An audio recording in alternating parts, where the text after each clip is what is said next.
कक्षा 7वीं के दूसरे इकाई के तीसरे पाठ का नाम है दो लघु कथाएं, जो पृष्ठ क्रमांक 31 में दिया हुआ है। दो लघु कथाएं प्रस्तुत कहानियों के द्वारा लेखक ने बीरबल की बुद्धिमानी और समस्या के निराकरण की उनकी क्षमता को दिखाया है। हरा घोड़ा। पहला परिच्छेद। अकबर और बीरबल के किस्से बहुत प्रसिद्ध है। अकबर एक महान शासक थे। बीरबल उनके नवरत्नों में से एक थे। एक बार अकबर बीरबल के साथ अपने घोड़े पर बैठकर बगीचे की सैर कर रहे थे। चारों तरफ हरियाली को देखकर उनका मन प्रसन्न हो गया। बादशाह अकबर ने सोचा कि यदि मेरे पास हरे रंग का घोड़ा होता तो मैं उस पर बैठकर हरे भरे स्थानों की सैर करता। बस फिर क्या था। बादशाह अकबर ने बीरबल से कहा, मैं तुम्हें 1 सप्ताह का समय देता हूँ कि तुम मेरे लिए हरे रंग के घोड़े का प्रबंध करो। बादशाह अकबर बीरबल की बुद्धिमानी की परीक्षा लेना चाहते थे, इसलिए उन्होंने हरे रंग का घोड़ा लाने के लिए कहा था। पहले परिच्छेद में लेखक ने बताया है कि अकबर और बीरबल की कहानियां बहुत ही प्रसिद्ध है और वह लोगों को पसंद भी आती है। ऐसे ही एक बार अकबर और बीरबल अपने बगीचे की सैर करने के लिए गए थे। बादशाह अकबर अपने बगीचे की हरियाली देखकर बहुत खुश हो गए और वो मन में सोचने लगे कि यदि मेरे पास हरे रंग का घोड़ा होता तो मैं उस पर बैठकर हरे भरे बगीचे की सैर करता। और उन्होंने बीरबल से कहा कि मुझे 1 सप्ताह के अंदर एक हरे रंग का घोड़ा चाहिए। वे बीरबल की बुद्धिमानी की परीक्षा लेना चाहते थे, इसलिए उन्होंने बीरबल को हरे रंग का घोड़ा लाने के लिए कहा। दूसरा परिच्छेद। बादशाह और बीरबल दोनों यह बात अच्छी तरह से जानते थे कि संसार में कभी हरे रंग का घोड़ा नहीं होता। फिर भी बीरबल ने अकबर के आदेश को सिर आंखों पर रख लिया। दूसरे परिच्छेद में बताया है कि बादशाह अकबर और बीरबल दोनों यह बात अच्छी तरह से जानते थे कि दुनिया में हरे रंग का घोड़ा नहीं होता है। फिर भी बीरबल ने बादशाह अकबर की बातों को स्वीकार लिया और उनके आदेश का पालन करने के लिए उन्होंने हरे रंग का घोड़ा लाने के लिए हाँ कह दी। परिच्छेद। 1 सप्ताह बीरबल इधर उधर घूमते रहे और 8वें दिन दरबार में जाकर बोले, हुजूर, आखिर आपके लिए मैंने हरा घोड़ा खोज ही लिया। बादशाह अकबर के आश्चर्य का ठिकाना ना रहा।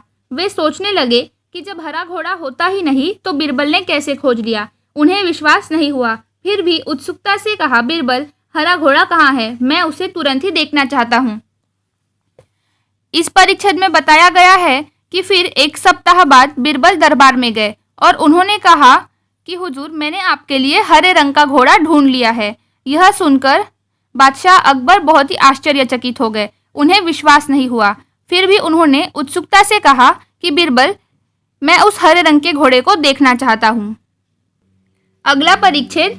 बीरबल ने उत्तर दिया, हुजूर, घोड़ा मिल गया है, पर हरे घोड़े के मालिक की 2 शर्तें हैं, इसलिए घोड़े को आप अभी नहीं देख सकते। आपको इंतजार करना पड़ेगा।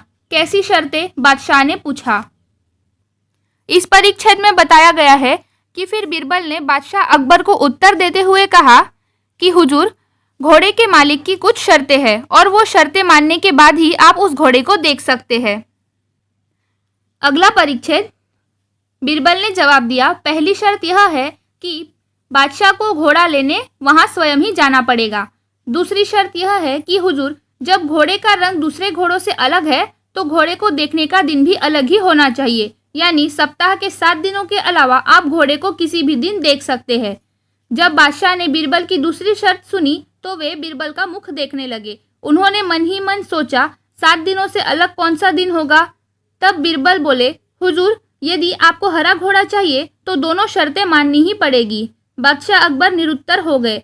वे मन ही मन प्रसन्न थे कि बीरबल ने अपनी चतुराई से उन्हें फिर मात दे दी।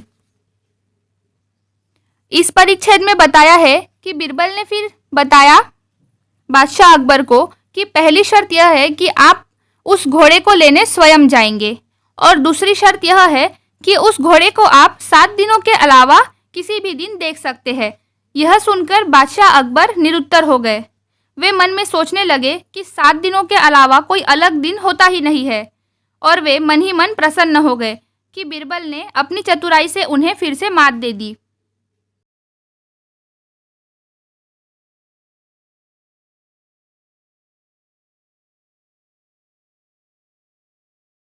दूसरा पाठ, सेठ का चित्र।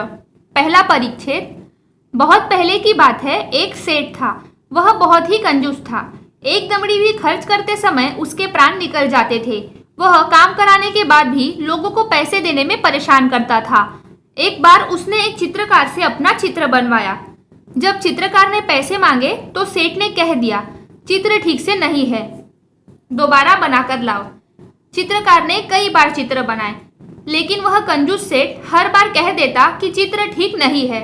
क्रोधित होकर उस चित्रकार ने सेठ से सभी चित्रों के पैसों का तगादा कर लिया। धूर्त सेठ बोला, कैसे पैसे? जब मेरा चित्र ठीक से बना ही नहीं है तो मैं पैसे किस बात के दूं? बेचारा चित्रकार अपने घर लौट आया। परेशानी का कारण पूछने पर उसने अपनी पत्नी को सारी बातें बताई। चित्रकार की पत्नी बहुत बुद्धिमान थी। वह बोली, आप दरबार में जाकर न्याय के लिए फरियाद कीजिए। चित्रकार बहुत उदास हो गया था। वह मुंह लटकाकर बैठ गया। बोला, सेठ बड़ा आदमी है, लोग उसकी बात को सच मानेंगे, भला मुझ जैसे गरीब का साथ कौन देगा? चित्रकार की पत्नी बोली, सबके बारे में ऐसा नहीं कह सकते। बादशाह अकबर बहुत दयालु है। वे भले ही पढ़े लिखे नहीं है, परंतु बड़े बुद्धिमान हैं। उनकी सहायता के लिए दरबार में 9 रत्न हैं। आप वहां जाइए, आपको न्याय जरूर मिलेगा। इस परिच्छेद में बताया है कि एक सेठ रहता था। वह बहुत ही कंजूस था। थोड़े से पैसे देने से भी उसकी जान निकल जाती थी। वह काम कराने के बाद भी लोगों को पैसे नहीं देता था। एक बार उसने एक चित्रकार से अपना चित्र बनवाया, लेकिन जब चित्रकार ने पैसे मांगे तो उसने मना कर दिया और वह कहने लगा कि चित्र ठीक से नहीं बना है। वो बार बार ऐसा ही करने लगा और फिर उस चित्रकार ने क्रोधित होकर उससे सारे चित्रों के पैसे मांग लिए। लेकिन सेठ कहने लगा कि जब चित्र ठीक से बना ही नहीं है तो मैं पैसे किस बात के दूं? यह सुनकर चित्रकार बहुत ही उदास हो गया और अपने घर लौट आया। घर वापस आने पर उसने सारी बातें अपनी बीवी को बताई। चित्रकार की बीवी ने चित्रकार को सलाह दी कि आप बादशाह अकबर के दरबार में जाइए, वहां आपको न्याय जरूर मिलेगा। वह बोली कि बादशाह अकबर बहुत ही दयालु और बुद्धिमान है, वो आपको न्याय जरूर दिलाएंगे। अगला परिच्छेद। दूसरे दिन चित्रकार बादशाह अकबर के दरबार में गया और पूरा किस्सा सुना दिया। बादशाह अकबर ने चित्रों को लेकर सेठ को दरबार में बुलवा लिया। बादशाह ने सभी चित्रों को गौर से देखकर कहा, तुम्हारे इन चित्रों में क्या कमी है? हुजूर, इनमें से एक भी चित्र हूबहू मेरे चेहरे जैसा नहीं है, सेठ ने कहा। इस परिच्छेद में बताया है कि फिर दूसरे दिन चित्रकार बादशाह अकबर के दरबार में गया और उसने सारी बातें बादशाह को बता दी। फिर बादशाह ने सेठ को सभी चित्रों के साथ दरबार में बुलाया और उससे पूछा कि इन चित्रों में क्या खराबी है। तो फिर उस सेठ ने कहा कि यह चित्र मेरे चेहरे जैसा नहीं है। अगला परिच्छेद। बादशाह मुश्किल में पड़ गए कि न्याय कैसे करें। बड़ी देर तक विचार करते रहे। जब उन्हें कुछ समझ में नहीं आया तो बीरबल से न्याय करने को कहा। बीरबल ने सारी बातें ध्यान से सुनी और तुरंत समझ गए कि सेठ चेहरा बदलने में निपुण है। चित्रकार को पैसे न देने पड़े इसलिए वह नाटक कर रहा है। उसको सही रास्ते पर लाना जरूरी है। कला और कलाकार का सम्मान करने से कला संस्कृति की रक्षा एवं संवर्धन होता है। कला में निपुण कलाकारों की इज्जत जहाँ होती है वह देश विश्व में विख्यात होता है। इसलिए बीरबल ने चित्रकार से कहा, तुम्हारे चित्रों में सचमुच बहुत कमियां हैं। 3 दिन बाद इस सेठ का हूबहू चित्र बनाकर दरबार में ले आना, तुम्हें पैसे मिल जाएंगे। और सेठ, तुम भी दरबार में आकर चित्रकार को पैसे दे देना। सेठ घर चला गया। बीरबल ने चित्रकार से कहा, 3 दिन बाद तुम दरबार में एक बड़ा सा दर्पण लेकर उपस्थित हो जाना। इस परिच्छेद में बताया है कि जब बादशाह न्याय नहीं कर पाए तो उन्होंने बीरबल को बुला लिया। बीरबल ने सारी बातें सुनी और वह समझ गए कि चित्रकार को पैसे ना देने पड़े इसलिए सेठ नाटक कर रहा है। फिर बीरबल को एक युक्ति सूझी और उन्होंने चित्रकार से कहा कि इन चित्रों में वाकई में बहुत सी कमियां हैं। तुम 3 दिन बाद सेठ का हूबहू चित्र बनाकर ले आना।